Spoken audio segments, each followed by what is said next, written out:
Welcome to South Florida saltwater fishing. I'm Heath, and it's time to get into the bite. Dolphin in the boat.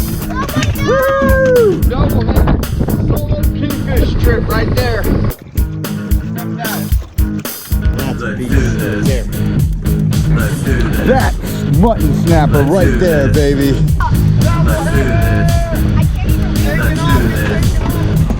Let's do this. Let's do this. Let's do this. Let's do this. You ever been out fishing for mahi and you just couldn't get them to bite? You were trolling all day. You could even see them. You tried trolling different lures. You tried trolling ballyhoo, but no matter what you did, they wouldn't eat. Well, in this episode, I'm going to go over a method to get them to eat when they are not going for troll baits.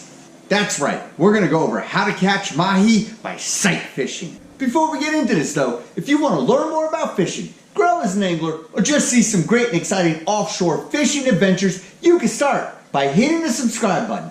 And don't forget to turn on the notification bell so that you won't miss a thing. Okay, so like I said, you troll along weeds all day long, you're seeing dolphin, but they're not eating. You've trolled your favorite lures like Billy Bait Mini Turbo Slammers, Squirt Squids, Islanders. You've trolled ballyhoo. You've trolled ballyhoo with a lure on top of it or a skirt. No matter what you can do, they're just not biting. They're being too picky. Mahi do act like this periodically, and you have to have a tactic to overcome it if you want to get into that bite. So what you got to do is you got to go to where you can physically see them, or you're going to park by weed lines and you're going to start chumming the water to see if you can draw the mahi out from underneath this life-holding debris. And if they're there, they'll come out and you can start fishing for them. I want to start this out by saying when I go fishing for mahi, also known as dolphin, I like to start out with fresh bait. Maybe some ballyhoo that I've caught. Maybe I've jigged up some sardines on a sabiki rig. Or I've caught a nice fresh bonita, which is one of my favorites. Fresh bonita is always great to catch dolphin with. Or you can head out with some frozen baits like squid or sardines. What you're going to need this cut bait for is number one, in case you get into a school. You want to keep them around. Remember, dolphin are always eating. They're finding the food because they're trying to replace energy lost from their migration pattern. So once that food runs out, they're gone. Last thing you want is a school around your boat and then they're there for 5 seconds and they're gone because you're not feeding them. So you have all this bait. You run into a school, you can pitch it to them. Or if you see them and they're not biting, you can chunk and chum them up with this. Okay, so the dolphin aren't eating and you decide you want to go sight fishing for them. You plant the boat near a weed line or debris, whatever it may be. You've got your choice to drop in a chum bag, and you've also got this fresh bait. You can start cutting it up and chunking. Now, when you're chunking, don't throw out huge chunks. You want little tiny niblets. You don't want your fish to fill up and say, okay, I'm done, and head off to the next spot. You want to get a little appetizer in. While you're doing this, you're going to want to have a piece of bait already hooked up on your dolphin fishing setup. Once you see them coming around and you know they're feeding, that's when you pitch it out and they should run up, grab your line, and you can get into that hookup with that dolphin. Now, don't get me wrong, sometimes they are sketched out and they will see hooks, but more likely than not, if they are feeding, they should take your bait. So when I'm out sight fishing for dolphin and I've planted it on the weed lines, this is the typical setup that I use. Light gear spinning tackle. What this is this is a Penn Spinfisher V 5500. It's spooled with 12-pound Momoi monofilament in the color smoke blue. And I have it on a 7-foot Penn Battalion spinning rod, rated for the 12 to 20-pound monofilament class. The rig is my 12-pound monofilament spool mainline, and I have it on about 7 to 8 feet of 20-pound Seagar Red Label fluorocarbon. And my hardware is a single hook, a single 3/0 octopus style J hook.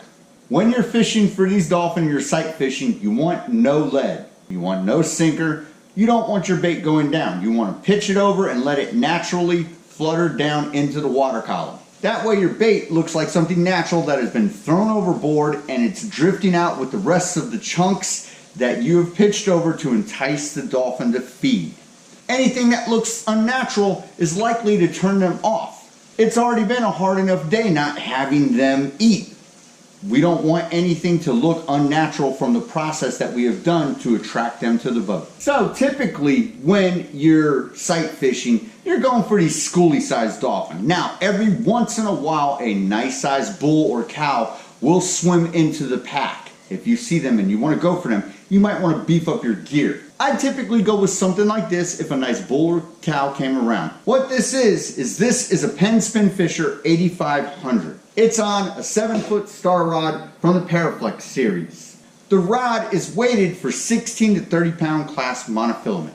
This reel is spooled with 20 pound Momoi smoke blue monofilament.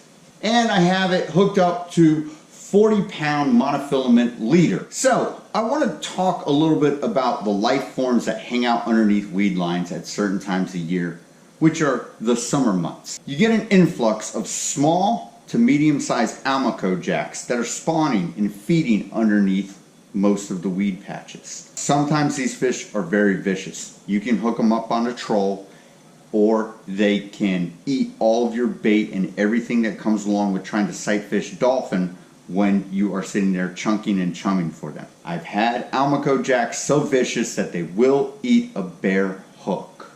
We've got a bare hook. Let's see. They're willing to eat a bare hook. Oh, yep, they are.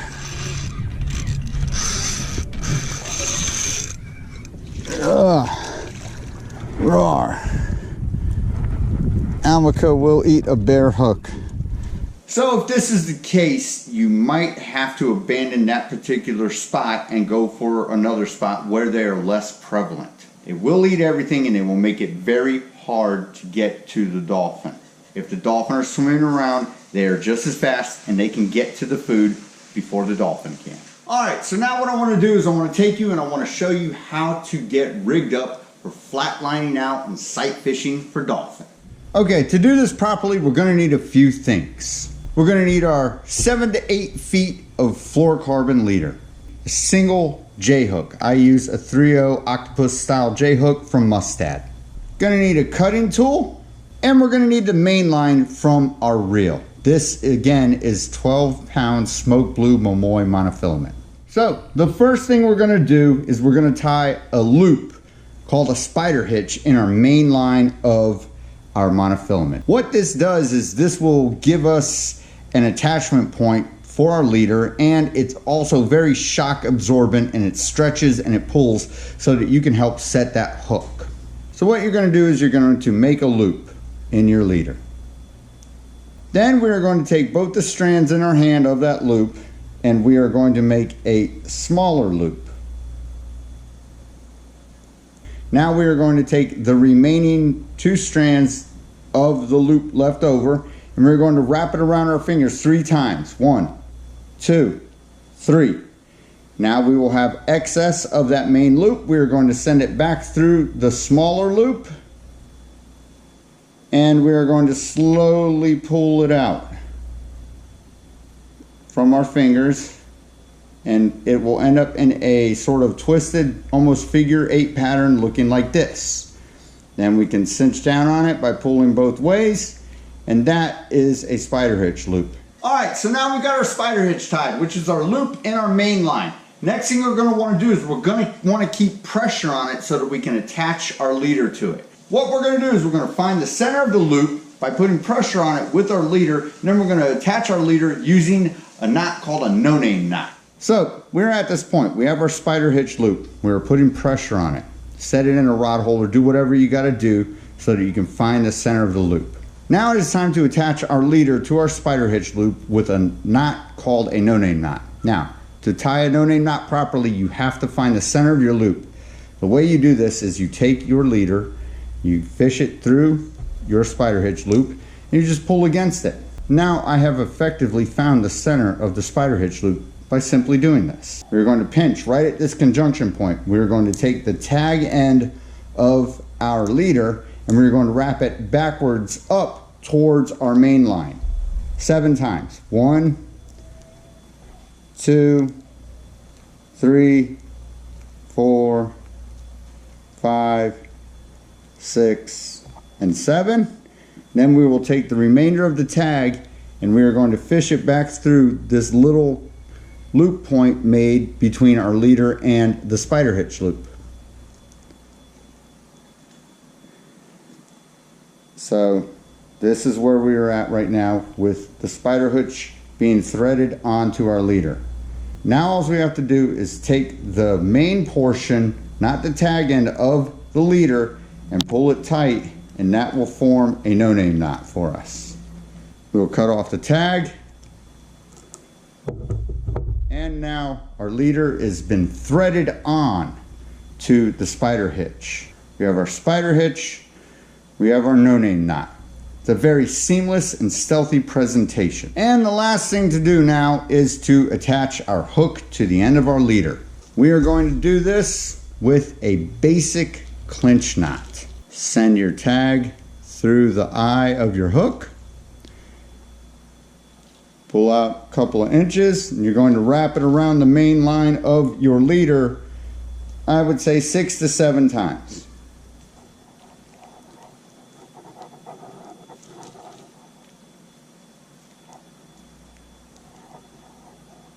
Once you have enough wraps, you will take your tag end, and again, you're going to send it back through the pinch point that forms a loop right between your hook and the end of your leader.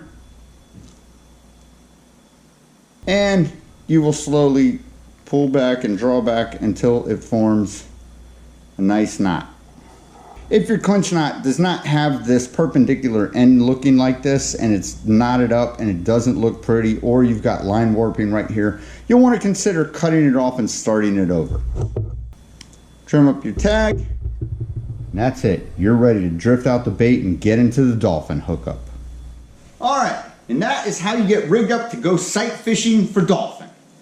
Okay, so this is good fun and all, but there might still be some mystery about how this really happens and does it work. So what I want to do is I want to take you out on the water.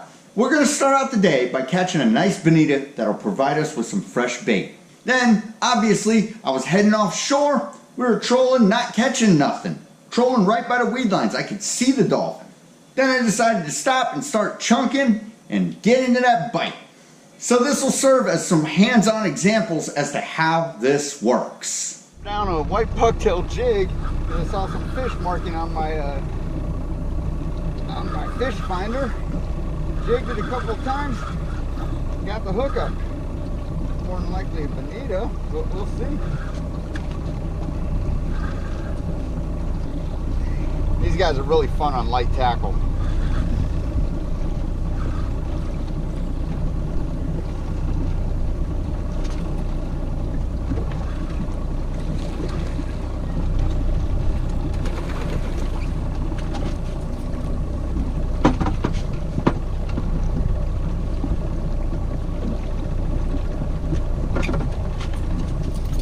Here we go, bonita in the boat.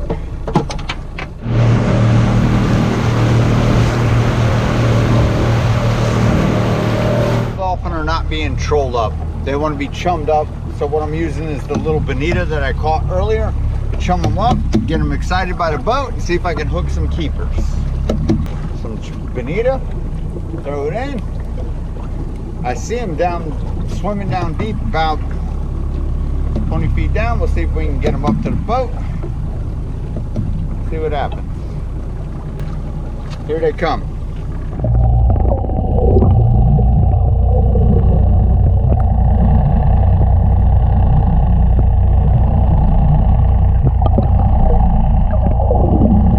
We're in a small school of dolphin on a weed patch. Chumming them up with the bonita that I caught earlier. Hopefully there's some keepers. We'll see.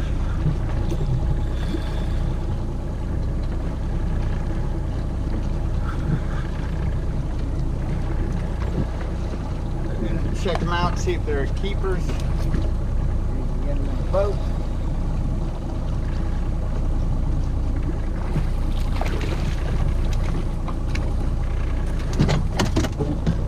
Let's see. I'm using the fresh cut bonita that I caught earlier. Well,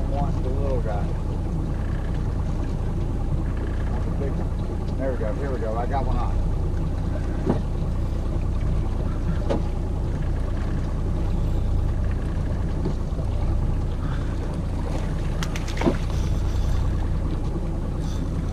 Maybe I can get a bull around the boat. That would be nice.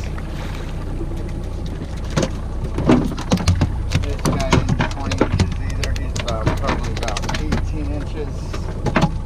Peanut dolphins. Definitely. Little guys all around this weed patch. I'm probably going to have to run out deeper.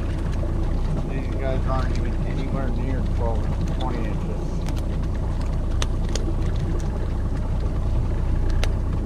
This is like perfect marlin bait, if that's what I'm looking for. See if I can nab a keeper here. All right, so it looks like I got some good sized ones behind the boat.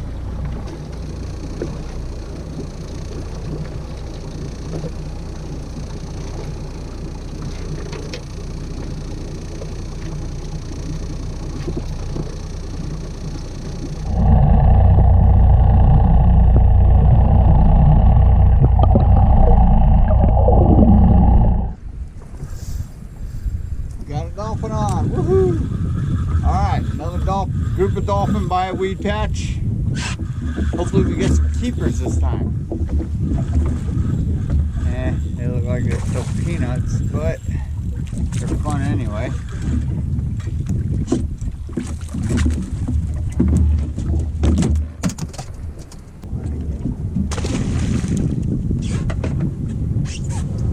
Alright, so there you have it. Some on the water examples of how to catch dolphin sight fishing.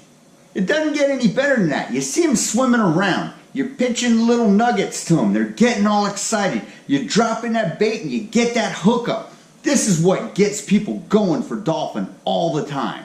And that is why dolphin is the fish that made fishing famous. Alright folks, that about does it for this episode. I hope you had fun, I hope you enjoyed, and I hope you learned a little bit about sight fishing from Mahi Mahi. Till next time, South Florida saltwater fishing, going wherever the cool wind takes us.